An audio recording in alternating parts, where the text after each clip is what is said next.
So Hasbro just announced a new crossover with the Transformers and G.I. Joe.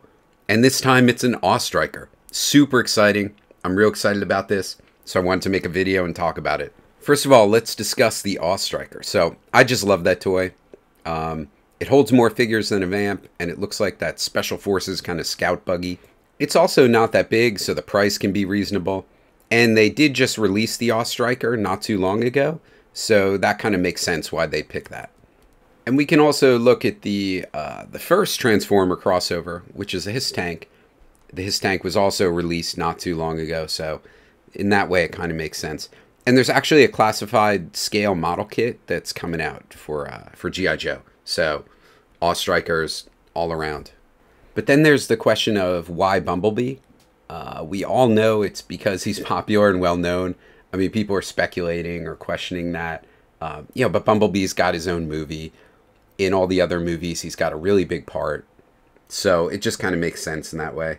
I'm definitely not a big Transformers collector, though, of the toys.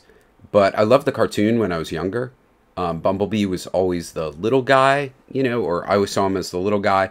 Kind of like the Rudy of the Transformers. Like, come on, Prime, put me in the fight. I want to go fight. No, Bumblebee, you got to stay back and, kind of guard the base. And he was also a Volkswagen Bug. So kind of felt like, we used to call them punch buggies when I was a kid or younger. Not a combat style vehicle, just like a kind of inexpensive little tiny car. I mean, it's a little awkward too, because like the Decepticons were always the ones who got the military vehicles, whereas the Autobots were, in the cartoon, they were always just like more standard kind of cars and stuff like that. And then too, like looking at Bumblebee, it's a little strange because the Joes like blew him up in the Transformer G.I. Joe comic book. Like, I think it's in the first issue where they like blast him and just blow him up because they, they get scared or question him or something like that. But he did get rebuilt or repaired in the comic book. Maybe he should have come back as an Striker. Like, they should have, built him back up using Striker parts. That would have been kind of cool instead of being a Volkswagen Bug. But, the Baroness and Scarlet drove around in him when he's a Volkswagen Bug. So there's, definitely some like history there of the Transformers, specifically Bumblebee dealing with G.I. Joe. So that's kind of neat. So the point is that Bumblebee has almost always been a main character. He's always in the story. He's always running around, whether it's with Spike or sneaking around into places, but, sometimes getting into trouble. But he's always there in the story, and he's a character that, most people, even, not big fans, are going to recognize. So choosing him makes sense from Hasbro's point of view. I have seen other people, Transformers fans, or, people who are just more familiar with all the different robots, object to Bumblebee and suggest some other types. I personally remember Hound as sort of this Jeep military type, and it seems like he would have made a good choice. Not as popular, though, but his colors would have, matched with the Striker a bit more than the yellow from Bumblebee. So, maybe they'll save him for a Vamp and use him later on. That might be kind of cool. I've seen people mention a Transformer named Beachcomber, but I'd never heard of him. When I looked him up, he definitely looks like an Striker type vehicle, but I don't remember him from the show. Maybe he appeared there, but, he's definitely doesn't seem like a main character. And he's also blue and more like, seems like a beach bum type character, not a soldier type, and not, someone who's like in the fights, in the battles. So not sure how that would, kind of sync up with him being a member of G.I. Joe or on the fighting team. There's also a Transformer named Bulkhead, who I don't know anything about, but I've always been drawn to his vehicle forms when I've seen him. Like if I'm in a Target or something, like his truck form, it's usually green or like a military type, but it's usually like a large military vehicle. So his vibe is probably more something larger, like an APC or something, and not a smaller vehicle like the Striker. But it's always fun to speculate, like what could have been. Maybe they should have done this or done that. I'm just excited we're getting this crossover. I was a little worried, like maybe the H.I.S.S tank will be one and done. They're not going to do another one. And the fact that they're doing this one is pretty cool. It's pretty exciting. It shows that like, maybe they saw the first one as successful and they want to do some more. And hopefully we can get those other Transformer robots that people are excited about.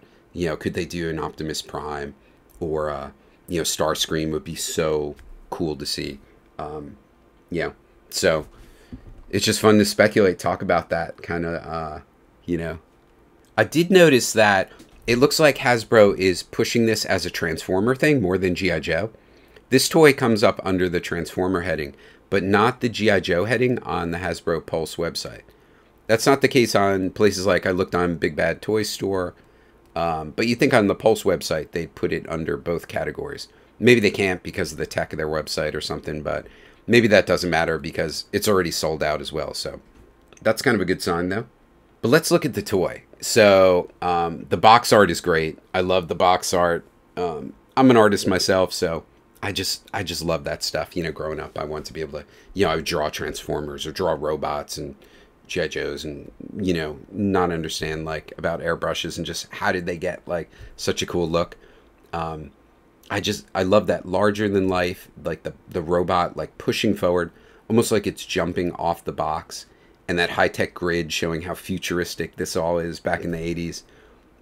I'd love to get that power chart thing on the back if they had the red plastic that was see-through that could show, the different ratings of how strong the robots were. That would be pretty neat. In vehicle form, it looks like they nailed it. It really looks like an Ostriker. I do have to call out the shocks on the front suspension. I feel like the people making these don't know what those are supposed to be. Like they keep moving farther and farther away from the wheels with each iteration of this vehicle. I just kind of find it funny. Like just put the shock like near the wheel. That's what you gotta do. But it's neat that a dude can stand in the back and man the gun. That's different from the toy and gives it kind of like almost like a Desert Fox kind of vibe where the guy's in the back controlling the gun. And it has the side rails to hold gear or the troops, standing on the side. And the roll cage, I felt like it looked a little tall, but that might just be the angle that, they're taking the shots from. The robot form looks good too. I love that Stalker can ride on the back, shooting at Cobra. Bumblebee, I think, looks cool. I do wish they'd made his yellow maybe a little more drab, so it doesn't pop so much. And maybe they will. This isn't the final, pass. They kept talking about that. But his arms and legs look good, and it's great that he holds the cannon as his weapon. Like I really dig that. So obviously, again, I'm really excited to see this. Are you guys gonna get one? I already pre-ordered 2 of them off Pulse, and it looks like they should come in around the same time at the beginning of next year as the H.I.S. So that would just be fantastic to get the 2 of those, in the same month or whatever, and be able to put them up against each other. Just really cool. Just love this crossover stuff. A transforming robot in 1/18th scale is really neat because I do collect robots or, have. And, not Transformers, but other types like Shogun Warriors and stuff like that. So this is really neat, really exciting. So let me know your thoughts in the comments. I'd love to see what people are thinking, if they're going to get this or pass or wait. So some really cool stuff. Thanks for watching. I'll see you in the next video. And Yo Joe.